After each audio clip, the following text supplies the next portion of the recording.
زمانہ تھا جب بادشاہ جلا وطن ہوتے تو پھر کسی دوست بادشاہ کی مدد سے اپنے لیے ایک فوج منظم کرتے، یا پھر ملک سے لوٹی ہوئی دولت خرچ کر کے اپنے لیے وفاداروں کی ایک نئی سپاہ ترتیب دیتے اور حملہ آور ہو کر کھوئی ہوئی سلطنت واپس لے لیتے۔ قسمت ایسے بادشاہوں کی بھی یاوری کرتی جن کا نہ کوئی دوست حکمران ہوتا اور نہ ہی انہیں محل سے بھاگتے وقت دولت سمیٹنے کی مہلت میسر آئی ہوتی۔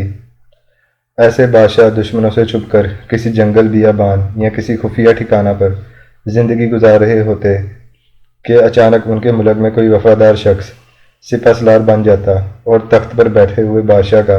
سر قلم کرتا، قید خانے میں ڈالتا یا اس کی آنکھوں میں سلائیاں پھروا کر مزور کر دینے کے بعد اپنے پرانے بادشاہ کو محفوظ ٹھکانے سے ڈھونڈ نکالتا اور اسے تخت پر بٹھا دیتا۔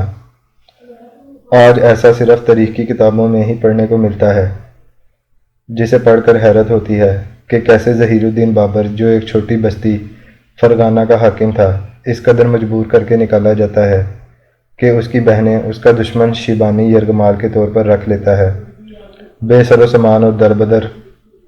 ہے، لیکن ایک فوج اکٹھی کر لیتا ہے اور اسے منظم کر کے دنیا کے امیر ترین خطے ہندوستان پر حملہ آور ہو کر شہنشاہ ہندوستان بن جاتا ہے۔ اس کے بیٹے ہمایوں کا قصہ بھی کوئی کم دلچسپ نہیں، البتہ تھوڑا سا مختلف ضرور ہے۔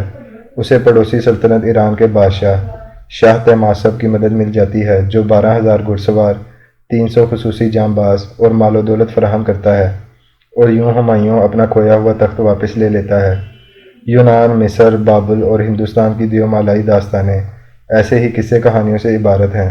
جن میں بادشاہ تخت سے محروم ہوتے ہیں، کسمسری کی زندگی گزارتے ہیں، دیوتا اور مفوق الفطرت قوتیں ان کی مدد کرتی ہیں،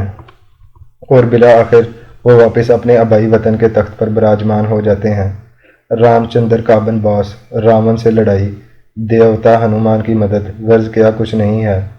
جو بے سر و سامان رام چندر کو واپس ایودھیا کے تخت پر بٹھانے کے لیے نہ کیا گیا ہو۔ یونانی دیومالا کا کردار اوڈیپس، جس کے کردار سے جدید نفسیات نے یہ تصور کشید کیا ہے کہ ہر بیٹا اپنی ماں سے اور ہر بیٹی اپنے باپ سے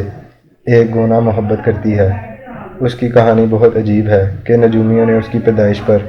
پیشگوئی کی کہ یہ بڑا ہو کر اپنے باپ کو قتل کرے گا اور ماں سے شادی کرے گا۔ باپ نے اسے میلوں دور کسی جنگل میں پھنکوا دیا، جسے وہاں پر رہنے والے لکڑہانوں نے پالا۔ شاہی خون نے اپنی جھلک دکھائی اور اس نے جوان ہوتے ہی ایک فوج منظم کی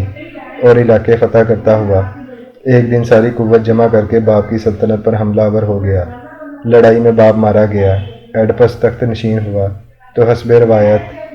شاہی ملکہ عالیہ، جو اس کی حقیقی والدہ تھی، وہ اس کی بیوی اور ملکہ قرار پائی۔ یوں لگتا ہے مملکت خداداد پاکستان پر شاید کسی اسیر کا سایہ ہے کہ ہم آج تک کئی ہزار سال پہلے کے اس دیومالائی دور سے باہر ہی نہیں نکل پا رہے۔ دیگر ملکوں میں گزشتہ 2 صدیوں سے صرف شاہ ایران رضا شاہ پہلوی کی ہی ایک مثال ملتی ہے، جسے امریکہ نے جلا وطنی کے بعد واپس دوبارہ تخت پر لا بٹھایا تھا۔ اس کی بنیادی وجہ یہ تھی کہ شاہ کو جلا وطن کرنے والا محمد مصدق امریکہ مخالف نکلا اور امریکہ اس خطے میں اپنے وفاداروں کی بالادستی چاہتا تھا۔ امریکہ کے آج تک 72 رجیم چینج تجربوں میں سے یہ پہلا تجربہ تھا۔ وزیر اعظم محمد مصدق کے چند اراکین پارلیمنٹ کو خرید کر لوٹا بنایا گیا۔ جب اس کی پارلیمنٹ میں اکثریت ختم ہوئی تو CIA نے سرمایہ کے زور پر وہاں ہنگامے شروع کرائے اور آخرکار جنرل فضل اللہ زاہدی کے ذریعے اقتدار پر قبضہ کر کے مصدق کو ایک فوجی جیل میں ڈال کر روم میں جلا وطن رضا شاہ کو واپس بلا کر اس کے سر پر ایران کی بادشاہت کا تاج رکھ دیا گیا۔ یہ 19 اگست 1953 کا واقعہ ہے، اور اس وقت سے لے کر اب تک 69 سال کے عرصہ میں 72 ملکوں کے حکمران ایسے تھے جنہیں CIA اقتدار سے ہٹا کر اپنے وفادار تو لے کر آئی، مگر کسی جلا وطن کو دوبارہ تخت نہیں دیا گیا۔ عمران خان 73واں حکمران ہے جس کو ہٹانے کے لیے مبینہ طور پر مصدق والا طریقہ وارداتی استعمال ہوا۔ آج ہی ایک خبر ہے، لیکن اس حقیقت پر مہر تصدیق کچھ سال بعد شائع ہونے والے ڈی کلاسیفائڈ پیپرز از خود لگا دیں گے۔ مگر عمران خان کی حکومت کے خاتمے کے 4 دہائیاں پہلے سے ہی پاکستان شاید دنیا کا واحد ملک بن چکا تھا جہاں دیومالائی داستانوں کے شہزادے اور شہزادیاں جلا وطن ہوتے دنیا کی بڑی طاقتوں کے مہمان بنتے ہیں اور پھر انہی کی مدد سے آشیرواد سے واپس لوٹتے ہیں۔ زمانہ بدل چکا ہے، اس لیے اب تکنیک بھی مختلف ہے۔ اب کسی ہمایوں کو شاہ طہماسپ سے فوج لے کر اپنا ملک واپس فتح کرنے کی ضرورت نہیں۔ اب تو امریکہ بہادر کا ایک اشارہ کافی ہوتا ہے، اور اپریل 1986 کو فرانس کے پرتعیش علاقے میں زندگی گزارتی ہوئی بے نظیر لاہور کے پرہجوم جلوس کی قیادت کرتی نظر آتی ہے۔ ایک بار پھر جلا وطن کر دی جاتی ہے، لیکن امریکہ کے اشارہ ابرو پر دبئی میں بااعتماد سپہ سالار سے معاہدہ طے پاتا ہے، اور 18 اکتوبر 2007 کو کراچی میں عوام اس کے منتظر ہوتے ہیں۔ عالمی طاقتوں کے دوسرے منظور نظر نواز شریف کو قید سے رہا کر کے آقا کے حکم پر جلا وطن کیا جاتا ہے۔ سرور پیلس جدہ سے ایون فیلڈ لندن تک ایسے آرام کے دن گزرتے ہیں کہ کاروبار بھی دن دگنی رات چگنی ترقی کرتا ہے۔ پھر ایک دن اسے بے نظیر کے نقش قدم پر چلا کر لاہور واپس بھیجا جاتا ہے۔ بے نظیر کی وراثت زرداری کے ہاتھ آتی ہے، اور پھر اگلے 10 سال تک اس ملک کی بادشاہت کا تاج ان دونوں خاندانوں کی ہی میراث بنا دیا جاتا ہے۔ دوسری جلا وطنی 19 نومبر 2019 کو اس ناز و انداز سے ہوئی کہ عدالت عالیہ بھی چشم براہ بن جاتی ہے، لیکن 3 سالہ جلا وطنی کے بعد اب بادشاہ کے ہر اول دستے کی صورت اسحاق ڈار صاحب واپس تشریف لا رہے ہیں، شاید جلا وطن بادشاہ کے تخت و تاج کی زیبائش و آرائش کا پہلے سے بندوبست کرنے کے لیے۔ المیہ یہ ہے کہ جس شخص کی آمد کے شادیانے بج رہے ہیں، اس کا مقدمہ پاکستان کی 75 سالہ کرپشن کی تاریخ میں واحد مقدمہ ہے،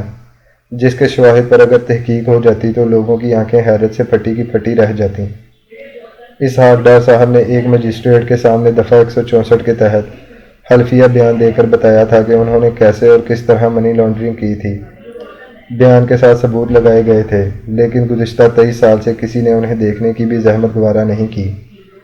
تحقیق تو دور کی بات ہے،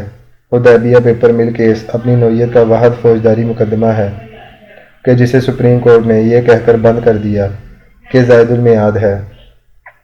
پاکستان کا پہلا فوجداری جرم جو زائد المیعاد ہوا، یعنی قتل، زنا، چوری، ڈکیتی کا مقدمہ اگر ایک مدت تک عدالت میں نہ پیش ہو تو مقدمہ ختم، زائد المیعاد۔ مجسٹریٹ کے سامنے حلفیہ بیان کی پاکستانی نظام عدل میں اس قدر اہمیت ہے کہ لوگوں کو اس کی بنیاد پر پھانسیاں ہوئیں، لیکن اس کیس میں اسے ہنسی میں اڑا دیا گیا۔ ابھی بیان کی گونج جاری ہی تھی کہ ایک حکم نامہ آیا، جدہ منتقل ہو گئے، دوسرا آیا واپس آ گئے، تیسرا آیا لندن منتقل ہو گئے، اب چوتھا آیا ہے اور واپس تشریف لا رہے ہیں۔ استقبال کرو، کمکمے لگاؤ، سلامیاں دو، کورنش بجاؤ۔